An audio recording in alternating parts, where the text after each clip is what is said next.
Além de outras consequências, este conflito Rússia-Ucrânia pode e já está a ter efeitos económicos. É por isso oportuno falarmos agora com o professor Pedro Brinca, que se junta a nós em direto através de videochamada. Boa noite, bem-vindo. Professor, que implicações pode este conflito trazer à economia portuguesa em concreto? A economia portuguesa em concreto, nós não estamos tão dependentes de algumas dinâmicas de fornecimento de energia como estarão outros países no contexto europeu. Portugal importa uma boa parte do seu gás dos Estados Unidos, da Nigéria. Não obstante, quer dizer, o aumento dos preços de energia, por arrasto, obviamente que por aí trarão complicações, não é? Principalmente até porque são as pessoas com menos rendimentos aquelas que mais sofrerão, certo, com o aumento do preço da energia. Na questão dos mercados financeiros, não se tem vindo ainda visto uma instabilidade que fosse proporcional àquilo que estamos à espera, pudesse eventualmente lançar também problemas de ordem económica para a nossa economia. Para já, isto parece estar muito, por enquanto, contido relativamente àquilo que a Rússia exporta, que no caso de Portugal até nem é assim tanto como isso.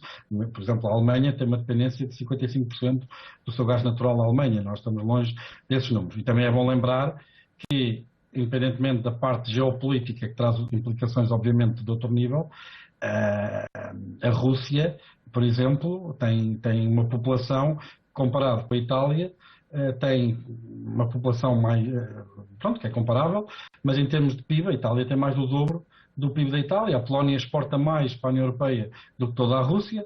Quer dizer, ou seja, o tamanho da Rússia não é assim tão grande do ponto de vista económico. Obviamente que com a Ucrânia representa cerca de 25% da exportação mundial, por exemplo, de trigo. E obviamente que é um bem que é usado muito na produção de bens alimentares, que é um item cuja inflação também tem estado sobre alerta, mas é mais por aí. E, professor, e de que forma a aplicação destas sanções económicas à Rússia, que impacto poderá ter no mercado europeu? Assim, há uma coisa que é importante perceber, não é? Que é, primeiro e mais do que tudo, qual a implicação que isto terá no fornecimento de gás natural. Como já vimos, Portugal não tem de facto essa exposição que outros países têm, mas outros têm e muito. E a Alemanha, à cabeça, que é o motor da economia da zona euro e da Europa.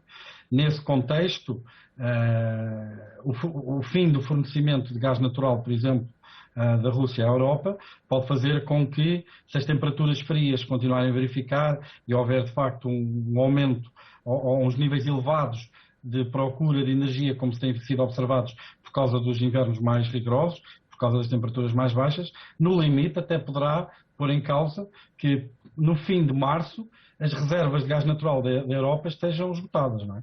No cenário limite isso pode acontecer.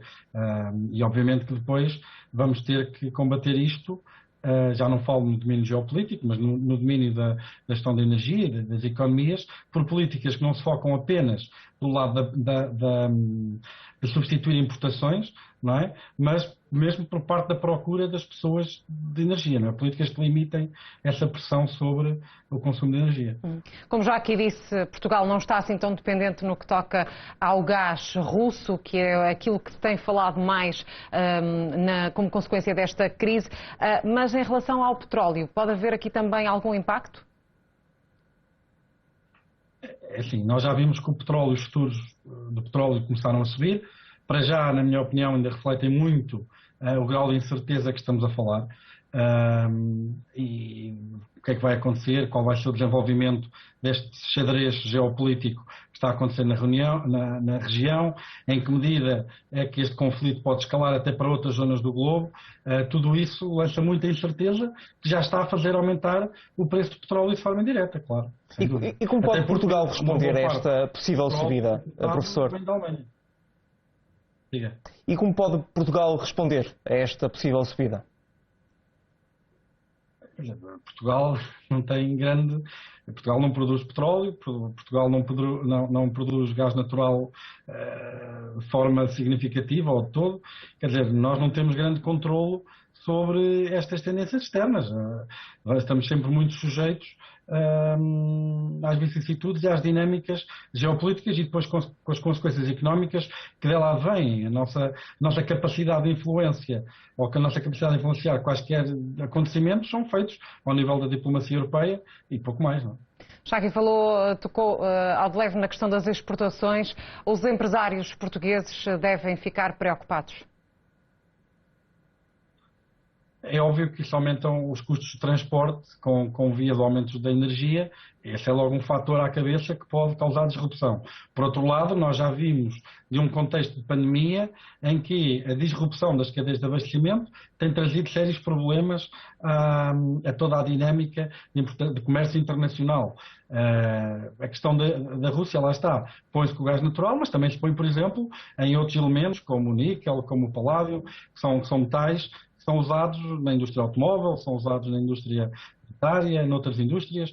Tudo isto causa disrupção nas cadeias de abastecimento e tudo isto traz mais stress ainda às relações de comércio internacional, importação, exportação, etc. Professor, consegue, apesar de ser um exercício difícil, mas o que é que poderíamos esperar nos próximos dias? Bem, do ponto de vista da geopolítica, como deve imaginar, está fora do meu domínio de competência, não é? Posso especular, mas não, quer dizer, tenho pouca competência técnica sobre isso.